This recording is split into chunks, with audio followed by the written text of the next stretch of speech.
Yeah, we're in it deep at this point, ladies and gentlemen. If you thought it was tough, if you thought you needed the waiver wire in week 6, week 7's a different beast. We have the Panthers, the Bengals, the Cowboys, the Texans, the Jets, and the Titans all on bye. We already knew we are dealing with injuries from Devon Ahmed, Jefferson, Chubb, Dobbins, Mike Williams, Connor, Anthony Richardson, and Khalil Herbert. Now, on top of all of this, week 6 key injuries to watch include CMC, Justin Fields, David Montgomery, Trevor Lawrence, Deebo Samuel, Jimmy G, Kyron Williams, Ryan Tannehill. So top to bottom, from buys to injuries, this will probably be the toughest week in fantasy, and it is going to be crucial that you go through and look at some of these waiver wire pickups if you need a starter this week. Going over to our first running back, with Craig Reynolds, a lot is up in the air right now. Now, I want to lay out the situation in which Craig Reynolds would be an exciting play in fantasy, and that is the situation in which David Montgomery does end up missing time. Now, the only report that we have as of Sunday night right now is that David Montgomery, with his rib injury, the x-rays came back negative. Now, with that being said, we have no idea what the timeline is for David Montgomery here, and at the same time, the Detroit Lions are out there crushing it. They have no need to go out there and bring this guy back in too early. So you need David Montgomery missing time.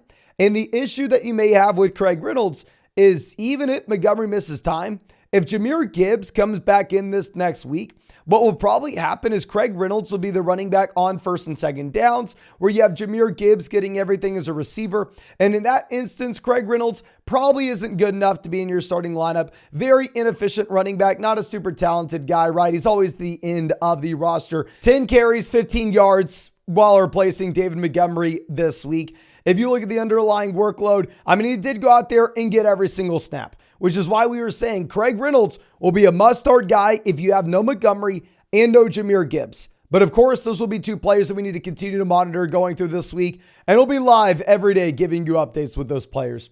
Now, I want to go over to the Miami backs. Salvon Ahmed and Jeb Wilson are both players that need to be on rosters. Obviously, Raheem Mostert is on every single roster. Everybody's starting him. Everybody's printing money that has him. But if you are looking at the backup running backs here, Salvon Ahmed did go out there and he had 6 carries, 23 rushing yards, and the rushing touchdown. I mean, he did get involved somewhat as a receiver as well, had 5 targets out of the backfield, and did see a considerable amount of snaps. He had 24 snaps. Now, Chris Brook was at 11, which is a little bit frustrating here, right? You don't want this to be a 3-man running back by committee. You want this to be a 2-man running back by committee.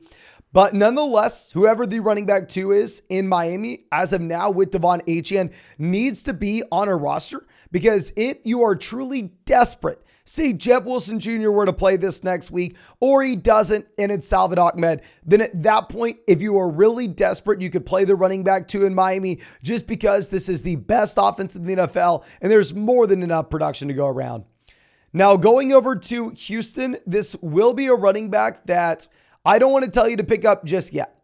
Throw Devon Singletary on a watch list. Okay. With Devon Singletary, he did lead the Texans in rushing. He had 58 rushing yards off of 12 carries. With Singletary, he did have a few targets out of the backfield as well. And if you look at the underlying snaps, it looks like this may slowly but surely be turning into Devon Singletary's backfield. Devon Singletary sees 34 snaps in comparison to Dameon Pierce at 21, and in comparison to Mike Boone at 10. So going forward, it's not going to be the biggest surprise in the world if Devon Singletary ends up being the starting running back, where Dameon Pierce is averaging pretty much 3.0 yards per carry at this point. I mean, Dameon Pierce has been one of the least efficient running backs in the entire NFL. Now, the reason I'm telling you not to go out there and pick him up right now and instead of just add him to a watch list is the Texans are going into a bye this week. So I don't want to tell you to go through, pick him up when we're not going to see anything in the bye, while at the same time, the week after, you're not going to be able to start Devon Singletary until we get another confirmation that he is out there leading his backfield. So I think that we are going to be sitting on our hands with Singletary. Wait until he gets through the bye, and then at that point, we could look to pick him up in week 8. Now, going over to Keon Ingram, I will just give a shout out to this overall offense.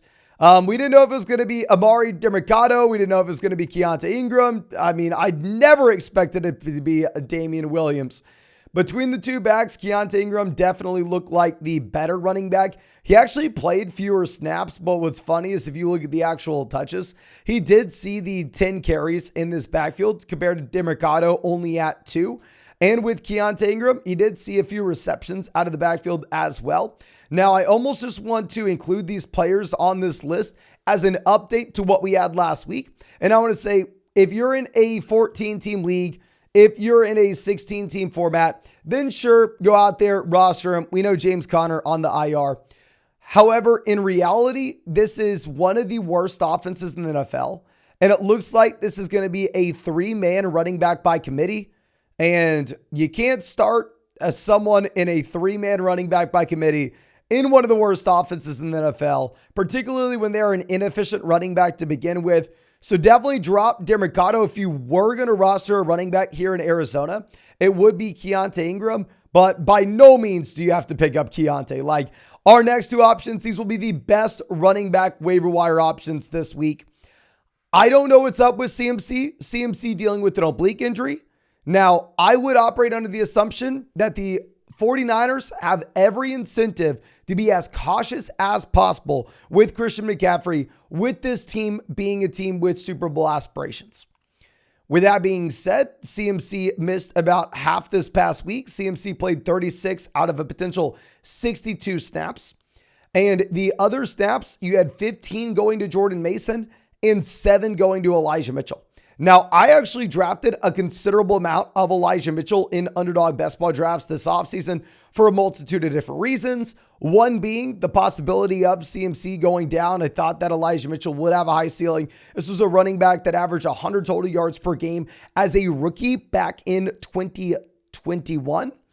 However, with that being said, even though I have significantly more Elijah Mitchell on my teams than I do Jordan Mason, I can't ignore the fact that when CMC went down, it looked like Jordan Mason was the top guy. He has one hell of a name. I'll give him that. He did get the rushing touchdown in this offense as well. He was more efficient. Obviously, when we're operating with super small samples, it's hard to say, oh, Elijah Mitchell, 2 carries, -3 rushing yards, horrible. Now, of course, you can't necessarily just judge a player off that small sample, but we can judge him off the workload. The workload looks like that's most likely going to Jordan Mason. We're going to continue to monitor and continue to update this Christian McCaffrey injury. But if CMC were to miss time, I would say that Jordan Mason / Elijah Mitchell would be the top pickup at the running back position this week off waivers. And yes, it looks like Jordan Mason would be the number 1 priority over Elijah for this time. Fingers crossed. I'm hoping it's Elijah though. Now, as we pull up our wide receivers, of course, if you have not done so, hit that like button, subscribe to the channel if you play fantasy football. And if you want to check out any of these pick'ems for Monday night, you can find those over on Underdog Fantasy. And now is the perfect time to get on Underdog. Promo code FLOCK, 100% a positive match, plus our rest of season fantasy football rankings and tiers.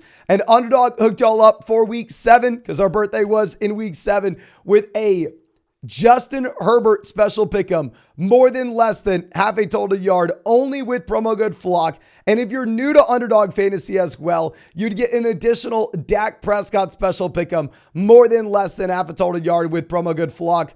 Please make sure you take advantage of that. Could not be happier that we were able to get you all of that. Now, I want to go over to Curtis Samuel because I know Curtis Samuel is going to be a player that everybody's rushing to go out there and grab. And if you are dealing with a multitude of injuries, top to bottom, if you have 3 or 4 players on bye, sure, go pick up Curtis Samuel, right? I mean, if you are looking at Curtis Samuel, this has been a wide receiver that's been okay. He scores the touchdown this week. He's run a considerable amount of routes. I mean, he's had 3 total touchdowns this season, if you include the rushing touchdown. And with Curtis Samuel, he is sitting at about 285 receiving yards this year. Ultimately, do I think that Curtis Samuel's some great? No. Well, we'll talk about Sam Howell later on here. I think that this is more of a product of the system. I think Samuel, you probably like in those Underdog Best Ball drafts. While I know a lot of people are going to be rushing to pick up Curtis Samuel, I'm not going to do so. I think he's just going to be a spot start, only really if you need someone for the buy. Like, don't be aggressively bidding fab or anything. And then someone else that I'm not going to be aggressively picking up, but I almost want to have on a watch list. Marvin Mims does nothing this past week, right? However, with that being said, what we do have with the Denver Broncos against the Kansas City Chiefs, rumors circulating around the idea that you potentially have Jerry Jeudy and Courtland Sutton on the chopping block. And if you were to see these guys get sent off, if you were to see just one of them get traded, Marvin Mims at that point would be a viable option to look at. The reason being is if you're looking at Marvin Mims, this is a wide receiver that 100% has flashed, but off a very limited sample. He's running no routes, so there's no way in hell you could look to start him anytime soon. The only thing that you're going to do is you're going to throw him on that watch list just in case you were to have Jerry Jeudy or Courtland Sutton traded. Then at that point, he could turn into someone that is intriguing. Now, Kendrick Bourne will probably be the number one wide receiver pickup this week from waivers. If we look at this chart from PFF, all the snap data, these charts are from PFF, you'll see that Kendrick Bourne in his overall usage trending straight upwards. I believe at his highest snap rate of the past few seasons this past week, where he goes out there and he plays 56 snaps. He runs 34 routes out of a potential 37, and he has himself one hell of a day, right? He has 11 targets, 10 receptions, 89 receiving yards. A lot of people are going to be really excited, and Kendrick Bourne is someone that did this earlier this season as well. I mean, you got to remember that Kendrick Bourne went out there week 1 against the Eagles, had 11 targets, had multiple receiving touchdowns, and I said, you know what? Really, player that doesn't have a super high ceiling. You're always going to have someone that looks like Kendrick Bourne. You're always going to have someone that looks like Curtis Samuel available to you off waivers. The reason I'm bringing up these wide receivers and saying that they're interesting pickups now in comparison to where back in week 1 they possibly weren't is just now the threshold, the overall bar to actually get into our starting lineup is so much lower with what we have with bye weeks as well as injuries that I'm not as concerned about just chasing the highest ceiling possible. And now you have to begin to think about, okay, can this guy reasonably be a wide receiver 3 this week? Because if I can pick him up as a wide receiver 3, get a week's worth of production out of him, and then go through and drop him when my guys are back from the bye, and then focus in on that long-term upside again, that would be something we're looking to do. It's all about the timeline of where you are at in the fantasy football season. At the very beginning of the year, weeks 1 and 2, when we're saying don't bother picking up Bourne, don't bother picking up Curtis Samuel, that's when we have our team at 100% strength. Now, when we're all sitting here hobbled, just trying to get to the finish line, Kendrick Bourne may be someone that actually can help out. Now, someone with long-term upside, and I don't think it's going to make a difference right now, will be Michael Mayer. If you are looking at Michael Mayer, very interesting tight end prospect. If y'all don't know, I mean, going into the NFL draft, the majority of people had Michael Mayer as their tight end 1 in the process.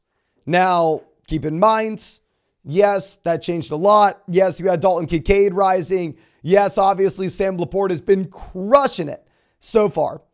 But nonetheless, Michael Mayer was still an intriguing prospect. He goes out this week, leads the Raiders in receiving with 6 targets, 5 receptions, and 75 receiving yards. Now, the issue is the timeline of what we may see here with Michael Mayer, because you may have no Jimmy Garoppolo in this offense for the foreseeable future. If you have no Jimmy G, while Jimmy G is not great himself, it'll still make the offense worse, and this is a bad offense. We can't afford it to be any worse as is. And then on top of that, if we get a bounce back from Devontae Adams, where Adams gets back to his 10, 11 targets per game, then at that point, really it's going to be the black hole where you don't have options like Michael Mayer really getting anything, especially if Myers is going to keep up with this workload. But definitely a player that's worth adding to the very bottom of your roster, at the very minimum to your watch list. If we go look at that PFF chart, you're going to see that his snaps are just slowly but surely increasing. And that's what we want to be seeing from these rookies. Now, this past week, I said that Sam Howell was not a super intriguing start, and now we got to be rethinking this, because while Sam Howell went out there and he did very well against the Chicago Bears, he did so in a game that was never a real football game. He had 51 pass attempts, he had 400 passing yards, and he had a couple passing touchdowns with some rushing production as well. But now we're beginning to see a continued trend here. And we should have given more thought to this, and I'll be the first person to admit it last week. Whenever we see the Washington Commanders as a team with the second, third, fourth, whatever, a bottom 5 defense in the NFL, where we know that opposing offenses will be able to put points up on the board, where Washington will be forced to throw the ball with aggression, where this is a team that is looking to push the pace of play, where if we were looking at the pass attempts that we've had from Sam Howell so far this season, you've had 31, 39, 29, 41, 51, 23.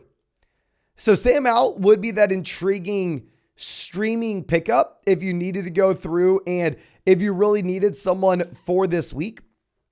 And keep in mind, he's had the under rushing yards. He's had the rushing touchdown. He's had 9 passing touchdowns. He's seeing a ton of sacks. Not only a ton of sacks, but at the same time, it's a quarterback with 6 interceptions this year.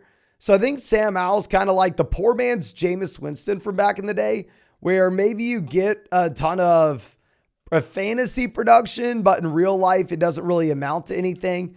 Now, one other thing I want to do is look ahead and look at defensive streamers that you could potentially have for this week. I think the Raiders defense, while maybe not necessarily the best defense, going up against Chicago where you don't even know if Fields would be good to go, I think that could be an intriguing pickup. And going over to Washington and New York should be an interesting game if you wanted to go grab the New York Giants defense. I'm sure a lot of people just went through and they actually dropped the Giants defense before the Bills game. If you want to play the Giants defense against Sam Howell, where Washington is at the very top of the NFL in sacks allowed, you could go ahead and look to make that play as well. And then the Packers should be viable going up against the Denver Broncos, who are in a complete tailspin at this point.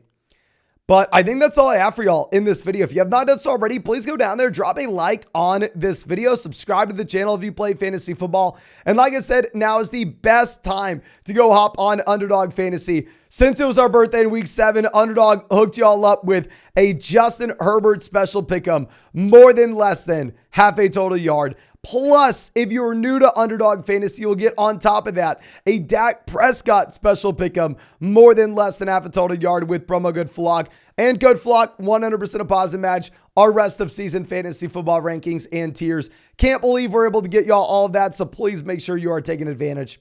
But thank you again. I really do appreciate you. Really hope you have a great day, and really hope we get to see you out in the live stream later tonight.